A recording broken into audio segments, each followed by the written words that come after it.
Welcome to the Peacebuilding Practitioner, a resource page and podcast for people working on conflict, on peacebuilding, and on social justice issues.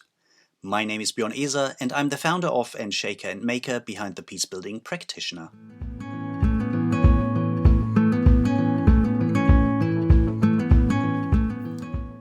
And today you are listening to the 6th episode of Season 2 of the Peacebuilding Practitioner podcast. Today's episode is all about essential do's and don'ts of conflict-sensitive journalism. So lean back and enjoy another episode with hands-on practical and tested tips for media practitioners, presented and explained by Antonia.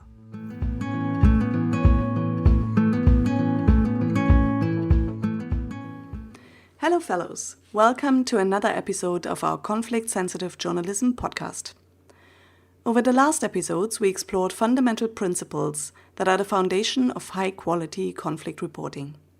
The next set of principles provides us with some hands-on tools that help us as journalists to explore, make sense of, and finally represent the true complexity of conflict in our reports, preferably without blowing our readers' minds or our own in the process.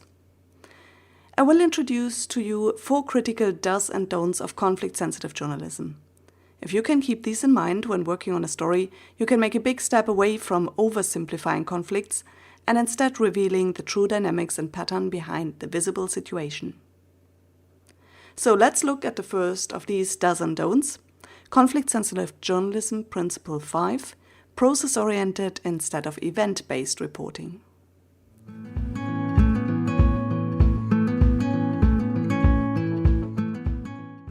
Let's dive right in.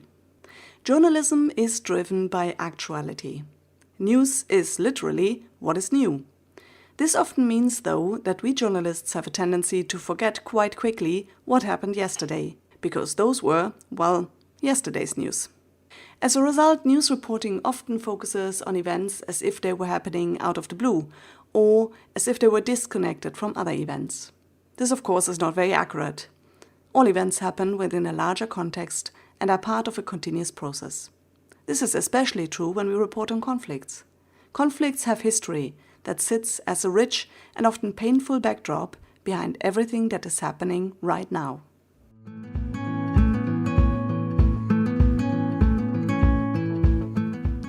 Let's get back to an example we used in a previous episode. The report of a bombing.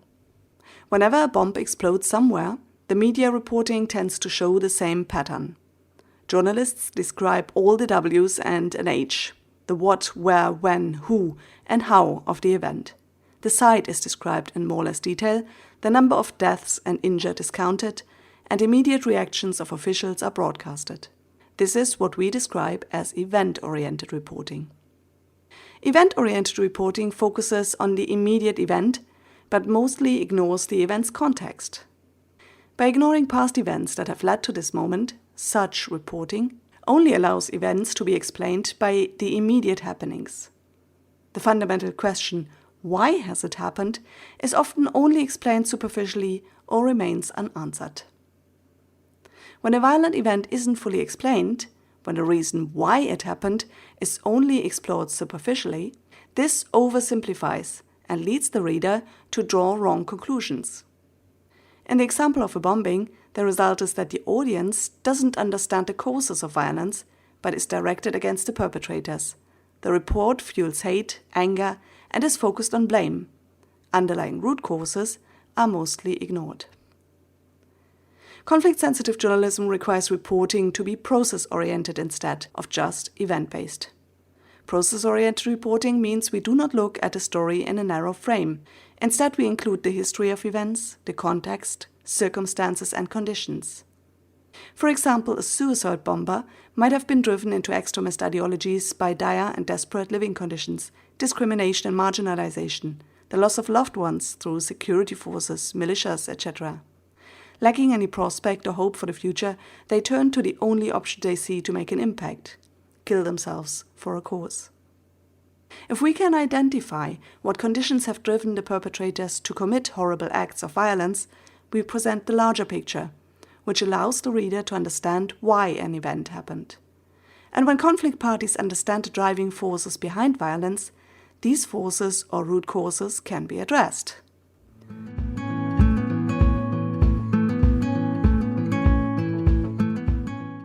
This leads us to our next critical principle, Principle 6, how to report violence. The key here is to understand that where there is direct violence, there's also structural and cultural violence. Event-oriented reporting is especially problematic when an event involves violence. Events involving direct violence can often only be truly explained when we look at the circumstances in which they happen. And these circumstances are usually shaped by two other forms of violence, so-called structural and cultural violence. The concept of direct structural and cultural violence also goes back to Johann Galtung. His framework, the so-called triangle of violence, explains that violence is not just the direct physical destructive act committed from one person or group against another. Johann Galtung looks at violence not just as an act of individuals, but as a social construct. Violence can be embedded in the structures and systems of a society, that is structural violence, or rooted in the cultural myths, values and beliefs of a community, that is cultural violence. I will not go into Galtung's triangle of violence in depth here, but you can listen to the first episode of the Peacebuilding Practitioner podcast where the concept is explained more thoroughly. Important for journalists is to understand that when there's violence, there are always all three forms of it: direct, cultural, and structural violence, because these three cause each other. Structural and cultural violence lead to direct violence and are usually the hidden causes behind atrocities and violent events. Whenever we fail to present structural and cultural violence as a background to direct violent events, such as bombings, the reader fills in the gaps. Lacking relevant explanations why violence happens, the reader will assume the perpetrators were evil, insane, or their ethnicity or religion caused them to act violently. How to report violence is a critical challenge for conflict-sensitive journalism. When it comes to reporting violence, traditional reports most often focus exclusively on direct violence, the visible physical attack. They identify the perpetrators, stress gory details and provide graphic descriptions. Violence is seen and used as entertainment or emotional shock treatment. Readers react emotionally and with anger against the perpetrators, which demonizes the perpetrators and thereby justifies a tough response, for example a military crackdown. Journalists' reports need to identify and explain structural and cultural violence instead of solely focusing on the direct violence. Only by bringing these to the surface, our readers can gain a deeper understanding of the root causes of violence, for example poverty, discrimination, marginalization, loss, etc.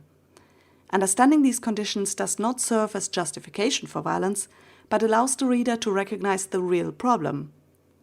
And as mentioned earlier, this may lead to the revelation that a tough response often does not make sense because it does not reduce but rather increase the violence. For example, discrimination is not addressed by declaring martial law. Poverty cannot be reduced by a military crackdown.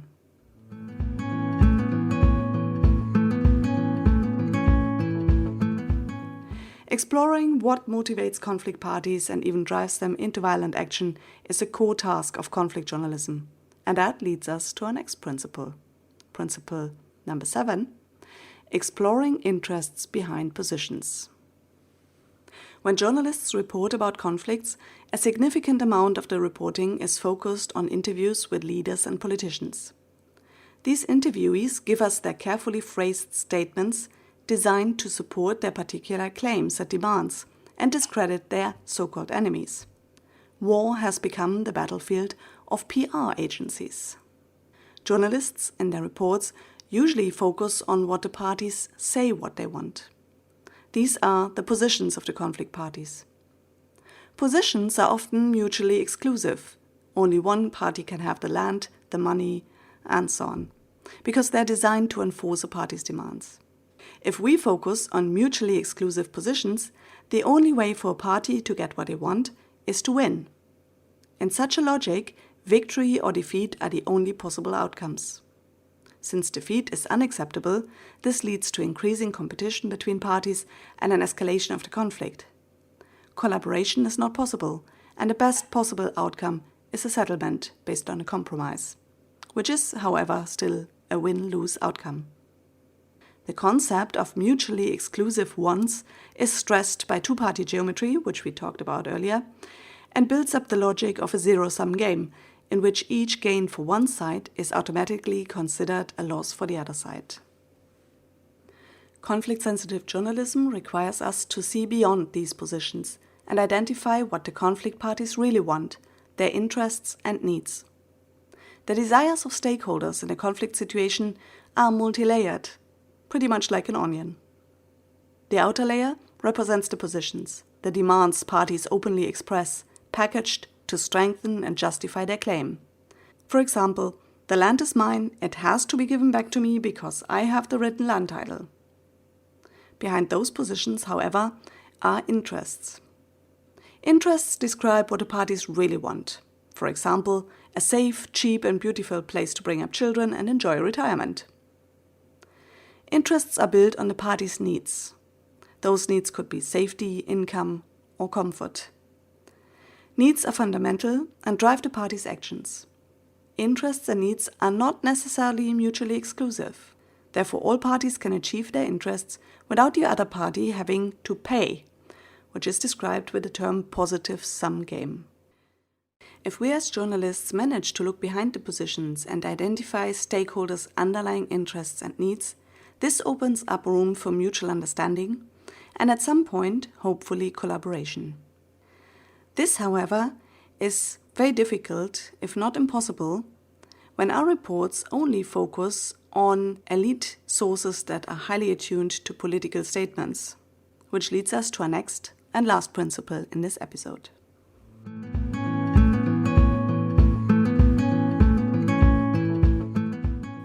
Principle 8. From an elite-oriented to a people-oriented reporting. Have you ever wondered why so much focus in the news media is given to perceived leaders? Probably not, and neither have most journalists. It is an unquestioned assumption that elites are more newsworthy than Joe or Jane down the road. Elite newsmakers receive primary attention based on their news value of prominence. Elite sources, which are still mostly male, white and middle-aged, are seen as representatives of the people, their mouthpiece, even when they're not elected officials. In the news, normal people receive attention if they become victims or perpetrators, or subjects of a human interest story where they gain news value because there's blood, crime, emotions, and tragedy. The problem with this journalistic selection is that it disempowers the readers. It suggests that people are generally passive, at the receiving end of history, not where it is made, and therefore have to wait and hope that their leaders will make good decisions for them. This is, of course, not an accurate reflection of reality. The most powerful movements have been started not by elites, but by regular people who had enough of waiting for their leaders to make change happen. And journalists have to recognize this.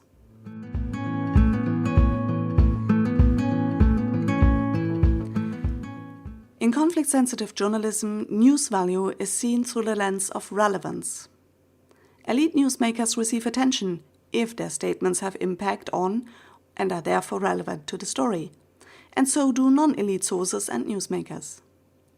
Reporting does not focus on distinguishing between victims and perpetrators, elites and people, competence and non-competence. You may recognize the two-party geometry here.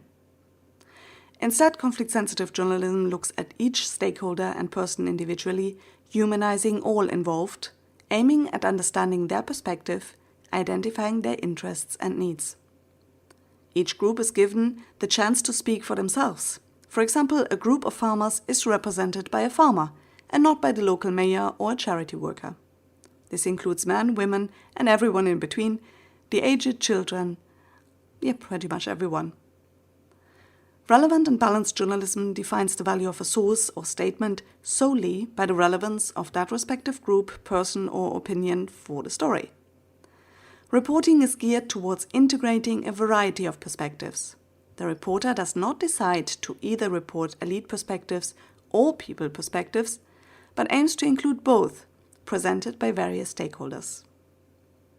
This requires us to find sources who truly represent each of the actors, and involves also minority or underprivileged groups and individuals. It might be the most underestimated source which provides the most interesting insight.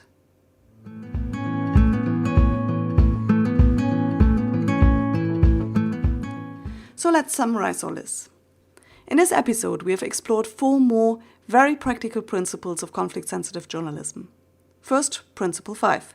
We need to go beyond events-based reporting to a reporting that captures conflict as an ongoing process, in which every event that happens is the result of things that happened in the past and is embedded within the context of the situation. Second, Principle 6. When reporting on violence, we need to ensure that we identify and include the structural and cultural violence behind the direct violence, because they help us understand why direct violence happens. Failing to present the hidden aspects of violence would mean our readers cannot truly understand why direct violence happens and draw their own conclusions. This leads to blame and ultimately more violence. Third, Principle 7. To further understand what truly motivates the conflict parties, we need to explore the interests behind their positions. Their claims, what the parties want and demand. Positions are justifications and are designed to make agreements hard to reach. Interests, on the other hand, are what the parties truly want, and they are often not as mutually exclusive as the conflict parties believe. Finally, Principle 8. Positions are usually peddled by politicians and other elite sources. That is why conflict-sensitive journalism urges journalists to go beyond the usual elite sources we often tend to prioritize because they're seen as authorities. In fact, they often aren't the best sources since they have a strong agenda and try to use the media to reach their goals. Reaching out to sources amongst regular people can often add immensely to our understanding of the conflict. Interviewing doctors, NGO workers, traders, taxi drivers or teachers can provide a new angle without the professional spin doctoring we need to circumvent when depending on the so-called leaders for information. All these concepts I described here are developed with insights from researchers, conflict workers and practicing journalists around the globe, people like you and me. They bring together the understanding of conflict that peacebuilding practitioners have gained throughout decades in the field and the equivalent deep knowledge and values frameworks that serve as foundation of journalism. Conflict-sensitive journalism tries to bring both of these worlds together to create a reporting that empowers, enables and nurtures human societies and helps us to overcome the horrors of war and learn to solve conflicts non-violently.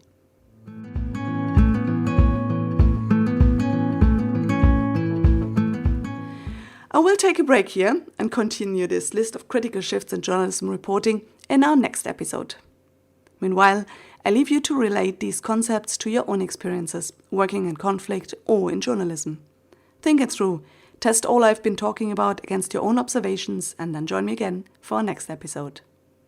Until then, stay safe and stay sane as always.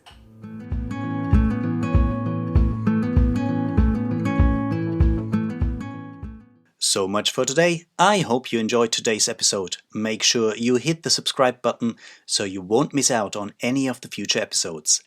And I would really appreciate if you leave me a rating on iTunes, on Spotify, Stitcher, or wherever you listen to your favorite podcasts. If you want to learn more about the Peacebuilding Practitioner, head over to my webpage. That's www.thepeacebuildingpractitioner.org, where you find plenty of articles from practitioners for practitioners. And if you want to dive even deeper into this field of work, join us for one of our online courses. If you want to learn more about that, just get in contact with me. You'll find the contact details in the show notes or on my webpage.